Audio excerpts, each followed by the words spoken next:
তো চলো আমরা তাহলে দ্বিতীয় টপিকটায় চলে যাই। 1 গ্রাম সালফিউরিক অ্যাসিডে কতগুলো সালফিউরিক অ্যাসিডের অণু আছে এটা আমরা এখন বের করব। 1 গ্রাম সালফিউরিক অ্যাসিডের কতগুলো অণু রয়েছে সেটা আমরা করব। তাহলে প্রথমেই আমাদের যেটা দরকার সেটা হলো সালফিউরিক অ্যাসিডের সংকেত যেহেতু দেওয়া আছে আমরা সংকেতটা আর লিখব না, আমরা শুরু করব আণবিক ভর থেকে। তাহলে আমরা প্রথমেই লিখব যে H2SO4 এর আণবিক ভর এটা আমরা প্রথমে লিখব। এর আণবিক ভর। তো আণবিক ভর যদি কারো মুখস্থ জানা থাকে সে ডিরেক্ট লিখতে পারো 98। আর যদি জানা না থাকে তাহলে এই যেভাবে করবে, হাইড্রোজেনের পারমাণবিক ভর 1, আর হাইড্রোজেন পরমাণু আছে কয়টা? 2টা। এরপরে সালফারে যাওয়ার আগে একটা প্লাস চিহ্ন দাও। সালফারের পারমাণবিক ভর 32, সালফারের পরমাণু আছে একটা, যোগ এবার অক্সিজেন পরমাণুর পারমাণবিক ভর হলো 16 আর পরমাণু আছে 4টা, 4 দ্বারা গুণ দাও। এবং এটা যদি তোমরা ক্যালকুলেশন করো 2 একে 2 যোগ 32 একে 32 যোগ 4 16 64, তার মানে 2 যোগ 32 যোগ 64 সমান হবে 98। তাহলে এই 98 আণবিক ভর, এই আণবিক ভরটাকে আমরা এই যে গ্রাম এককে প্রকাশ করলাম, এটা হয়ে গেল 1 মোল। কার 1 মোল? সালফিউরিক অ্যাসিডের 1 মোল। এটা কিন্তু 1 মোল শুধু লিখলে হবে না, লিখতে হবে 1 মোল H2SO4। এই যে 1 মোল H2SO4 আমরা লিখলাম। এখন আমাদের বের করতে হবে যে 1 গ্রামে অণুর সংখ্যা কিন্তু বের করতে হবে। তা আমরা বলতে পারি 1 মোল মানে 98 গ্রাম। এই 98 গ্রামে অ্যাভোগাড্রোর সংখ্যার সমান সংখ্যক অণু আছে। তাহলে আমরা বলতে পারি যে সালফিউরিক অ্যাসিডের এই 98 গ্রামে, সালফিউরিক অ্যাসিডের 98 গ্রামে বা 98 গ্রাম H2SO4 এ 98 গ্রাম H2SO4 এ অণু আছে। তার মানে সালফিউরিক অ্যাসিডের অণু আছে। আর একটু বড় করে লিখতে পারো, অণু আছে। হ্যাঁ, তার মানে কার অণু আছে? H2SO4 এ তো আর অন্য পদার্থের অণু থাকবে না, এই জন্য আমরা এভাবেই লিখতে পারি যে 98 গ্রাম H2SO4 এ অণু আছে 6.02 ইন্টু 10⁻23। হ্যাঁ, 98 গ্রামে কিন্তু এতগুলো অণু আছে, কিন্তু আমাকে বের করতে বলছে 1 গ্রামে কতগুলো অণু আছে। তাহলে আমরা বের করতে পারি অতএব 1 গ্রামে, তার মানে 1 গ্রাম H2SO4 এ 1 গ্রাম H2SO4 ডট দিলেও হতো। হ্যাঁ, অণু আছে। তাহলে কি হবে? 6.02 ইন্টু 10⁻23, আর একে তাহলে ভাগ যাবে কত? 98 দিয়ে, 98। এখন এটার রেজাল্ট তোমরা করবে ক্যালকুলেটর ব্যবহার করে। তাহলে কত হবে রেজাল্টটা? ক্যালকুলেটর থেকে যদি তুমি করো রেজাল্ট আসবে 6.14 ইন্টু 10⁻21। হ্যাঁ, ইন্টু 10⁻21। এত টি লিখবো অনুসংখ্যা, অণু আছে এত টি আমরা লিখবো এত টি। বাস, ফিনিশিং লাইন দিতে পারো। অতএব 1 গ্রাম H2SO4 এ এতটি অণু আছে। এটা কিন্তু আমাদের একটা হয়ে গেল যে 1 গ্রাম সালফিউরিক অ্যাসিডে কতগুলো সালফিউরিক অ্যাসিডের অণু আছে। এর পরবর্তীতে আমরা কি করতে পারি? 1 গ্রাম সালফিউরিক অ্যাসিডে কতগুলো সালফিউরিক অ্যাসিডের অণু আছে, এরপরে আমরা যেটা করব পরিমাণটা চেঞ্জ। আমরা কিন্তু প্রশ্নগুলো আগে লিখে নিয়েছিলাম, তাই না? সেই প্রশ্নগুলাই কিন্তু 5 গ্রাম পানিতে কত মোল পানি আছে। এখন 5 গ্রাম পানিতে কতগুলা পানি আছে সেটা বের করার জন্য আগে আমাদের পানির মোল হিসাব করতে হবে। তো আমরা তো জানি যে পানির আণবিক ভর, এটা তো যেহেতু আণবিক সংকেত দেওয়া আছে, আণবিক সংকেত আমাদের লিখতে হবে না, শুধু লিখলে হবে H2O এর আণবিক ভর। এত এর আণবিক ভর। তোমরা লক্ষ্য করছো কিনা যে কোনো হিসাবে শুরুতেই কিন্তু আমাদের আণবিক ভর থেকে মোল আগে হিসাব করতে হচ্ছে, তাই না? তাহলে H2O এর আণবিক ভর আমরা জানি কত? 18। আর যদি জানা না থাকে হিসাব করে বের করবে। আচ্ছা, এখন যখনই আণবিক ভর বের করি তখনই তো আমরা মোল লিখে ফেলি। কিভাবে? আণবিক ভরটারে গ্রাম এককে প্রকাশ করে। এই যে গ্রাম এককে প্রকাশ করে আমরা লিখবো 1 মোল। আণবিক ভরটাকে গ্রাম এককে প্রকাশ করে 1 মোল। এখন কথা হলো কার 1 মোল সেটা কিন্তু লিখতে হবে পাশে, অবশ্যই লিখতে হবে H2O। 1 মোল পানি, 18 গ্রাম মানে 1 মোল পানি। তাহলে 1 মোল মানে 18 গ্রাম, তার মানে আমি বলতে পারি 18 গ্রাম সমান 1 মোল। তাহলে এই 5 গ্রামে কত মোল? দেখো এইখান থেকেই যদি আমি ঐকিক নিয়মে করা শুরু করি যে 18 গ্রাম ইকুয়াল টু 1 মোল পানি, তাহলে অতএব 1 গ্রাম মানে কত মোল পানি? পানির 1 গ্রাম। 1 গ্রাম মানে কত মোল পানি হবে? তাহলে এই যে 1/18, দেখো ঐকিক নিয়ম অনুযায়ী, হ্যাঁ, এত মোল পানি।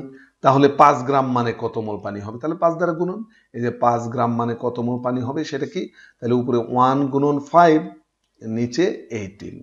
এই যে এত মোল পানি। তাহলে 5/18 সমান কত? সেটাই হলো আমাদের কিন্তু রেজাল্ট। এটা হবে 0.28। তোমরা ক্যালকুলেটর দিয়ে ভালো করে নিবে যাতে ভুল না হয়। এত মোল পানি। তাহলে 5 গ্রাম পানিতে এত মোল পানি আছে। ফিনিশিং লাইনটা দিব আমরা। ফিনিশিং লাইনটা কিভাবে দিব? যে অতএব 5 গ্রাম H2O এ হ্যাঁ কত মোল পানি আছে? 0.28 মোল মোল অণু আছে। এত মোল অণু আছে। প্রশ্নটা লিখছে যে কত মোল, এই যে কত মোল পানির অণু আছে, তাহলে এত মোল পানির অণু আছে।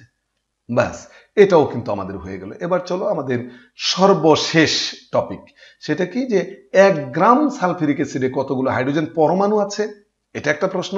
আবার হতে পারে 1 গ্রাম সালফিউরিক অ্যাসিডে কতগুলো সালফার পরমাণু আছে, আবার হতে পারে 1 গ্রাম সালফিউরিক অ্যাসিডে কতগুলো অক্সিজেন পরমাণু আছে। তিনটা মিলে কিন্তু আমরা একটা প্রশ্ন করেছি, রাইট? তো যাই করি না কেন, সালফিউরিক অ্যাসিডের আগে আণবিক ভর থেকে এর 1 মোল কত সেটা আমাদের হিসাব করতে হবে। প্রতিটাই কিন্তু আমরা তাই করছি। তাহলে আমরা প্রথমেই লিখব H2SO4 এই যে H2SO4 এর আণবিক ভর। আমরা ইতিমধ্যে কিন্তু করেছি আণবিক ভর, এখন কিন্তু আর হিসাব করে লিখবো না, এখন ডিরেক্ট লিখবো। এই যে সালফিউরিক অ্যাসিডের আণবিক ভর, আণবিক ভর কত আমরা এর আগে পেয়েছিলাম 98। সো আমরা ডিরেক্ট লিখলাম। তাহলে এই আণবিক ভর যখনই পেয়ে যাই তখনই তো ওই আণবিক ভরটাকে গ্রাম এককে প্রকাশ করি, তাই না? এ যাবত তাই করে আসছি। তাহলে এত গ্রাম মানে 1 মোল। আণবিক ভরকে গ্রাম এককে প্রকাশ করলে যা হয় তাই হচ্ছে 1 মোল। কার? ওই পদার্থের। তার মানে কি এখানে কোন পদার্থ? H2SO4। তাহলে 98 গ্রাম সমান 1 মোল H2SO4। এখন আমরা পরমাণু সংখ্যা, যৌগে কোনো একটা মৌলের পরমাণু সংখ্যা হিসাব করতে ওই যৌগের অণুর সংখ্যা আগে বের করে নিলে ভালো হয়। তাহলে আমরা করব কি? এই যে 98 গ্রাম সমান 1 মোল সালফিউরিক অ্যাসিড, এখন 98 মোল মানে 1 মোল সালফিউরিক অ্যাসিড, এই 1 মোলে অণু আছে কতটি? 6.02 × 10⁻23, সেই অ্যাভোগাড্রো সংখ্যা, তাই না? 1 মোলে তো ওই অ্যাভোগাড্রো সংখ্যার সমান সংখ্যক অণু থাকে।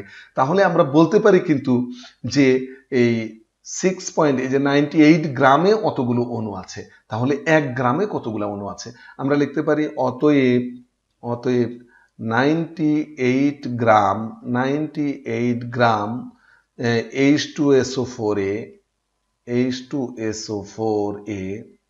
এ অণু আছে।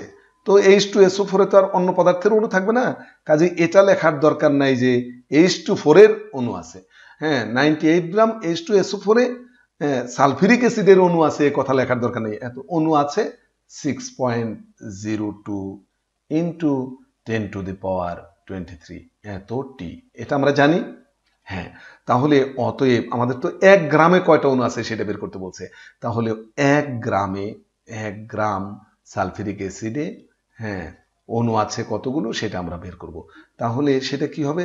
6.02 × 10⁻23 আর নিচে যাবে এই যে 98, তাই না? এতটি।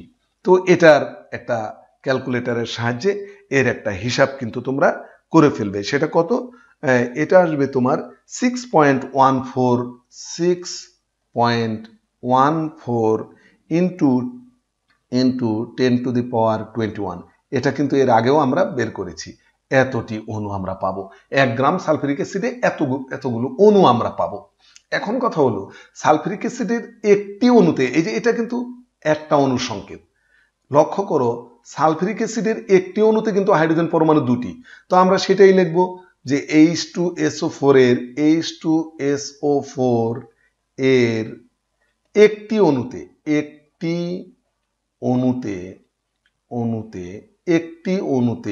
হাইড্রোজেন পরমাণু কয়টি? এই যে হাইড্রোজেন পরমাণু, আমি হাইড্রোজেনটাও লিখে দিলাম। হাইড্রোজেন এটা বানান করে লিখলেই এখানে ভালো। আচ্ছা, H2SO4 এর একটি অণুতে হাইড্রোজেন পরমাণুর সংখ্যা, ওই সংকেত থেকেই কিন্তু আমরা পরমাণুর সংখ্যাটা পাই, হাইড্রোজেন পরমাণুর সংখ্যা। এটা কিন্তু একটা অণুতে পরমাণু কয়টা আছে, হাইড্রোজেন পরমাণু কয়টা আছে। সালফিউরিক অ্যাসিডের একটা অণুর সংকেত এটা, সেখানে হাইড্রোজেন পরমাণু কয়টা? 2টা। হাইড্রোজেন পরমাণুর সংখ্যা 2টি লিখতে পারি, না লিখলেও চলে এখানে। অতএব এই সালফিউরিক অ্যাসিডের কতটি অণুতে, এই যে এতটি, এই যে আগে যে কয়টা, এই যে 1 গ্রামে যতগুলো অণু আছে এতটি অণুতে, তার মানে 6.14 ইন্টু 10⁻21 এতটি অণুতে হাইড্রোজেন পরমাণু সংখ্যা। তাহলে কি হবে, 2 এর সাথে ওটা গুণন হয়ে যাবে, 2 ইন্টু 6.14 ইন্টু 10⁻21। হ্যাঁ, তাহলে এইটার রেজাল্টটা কি আসতে পারে, ক্যালকুলেটর থেকে এটা অবশ্যই তোমরা করে নেবে। হ্যাঁ, অবশ্যই করবে। 1.23 ইন্টু 10⁻22 সংখ্যক এতটি হাইড্রোজেন পরমাণু পাওয়া যাবে। দেখো, একটা অণুতে হাইড্রোজেন পরমাণু যেহেতু 2টা, তাহলে এতটি অণুতে হাইড্রোজেন পরমাণু আসবে তার দ্বিগুণ, এতগুলো হাইড্রোজেন পরমাণু। কিন্তু যখন তুমি সালফার পরমাণু হিসাব করবে, লক্ষ্য করো, একটা অণুতে সালফিউরিক অ্যাসিডের একটা অণুতে সালফার পরমাণু একটা, তাহলে এতগুলো অণুতে সালফার পরমাণু এতটাই, এজন্য কিন্তু এতটুকু করার দরকার পড়বে না, তাই না? আবার অক্সিজেন পরমাণুর ক্ষেত্রেও তাই। দেখো, সালফিউরিক অ্যাসিডের একটি অণুতে অক্সিজেন পরমাণু কয়টা, 4টা।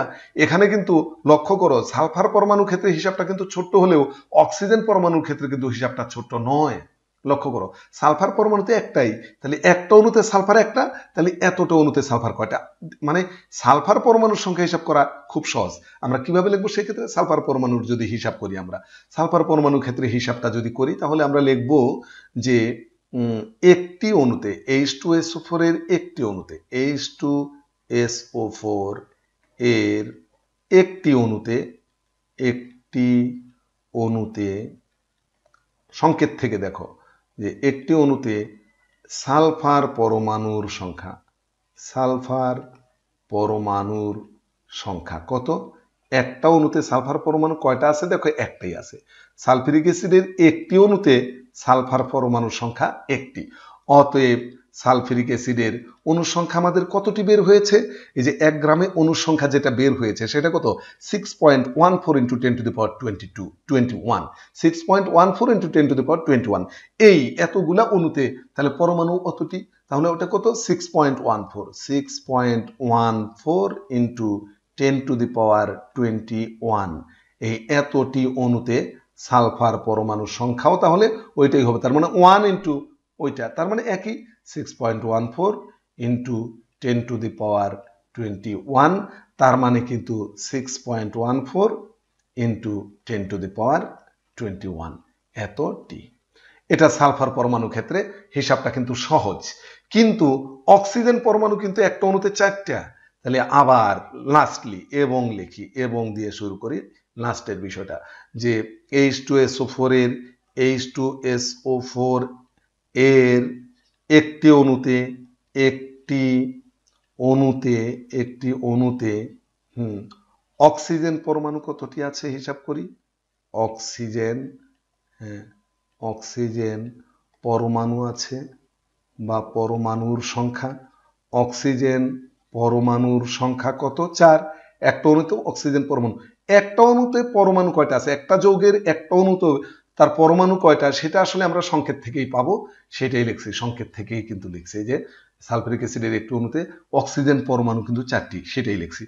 অতএব সালফিউরিক অ্যাসিডের কতগুলো অণু, হ্যাঁ, সালফিউরিক অ্যাসিডের এই যে 6.14 ইন্টু 10⁻21 এতটি অণুতে অক্সিজেন পরমাণু সংখ্যা, তাহলে 4 দ্বারা ওইটা গুণন, তার মানে কি 6.14 ইন্টু 10⁻21 একে গুণন করব আমরা 4 দিয়ে, আর রেজাল্টটা যা আসে তা আমরা লিখব 2.46 ইন্টু 10⁻22 এতটি।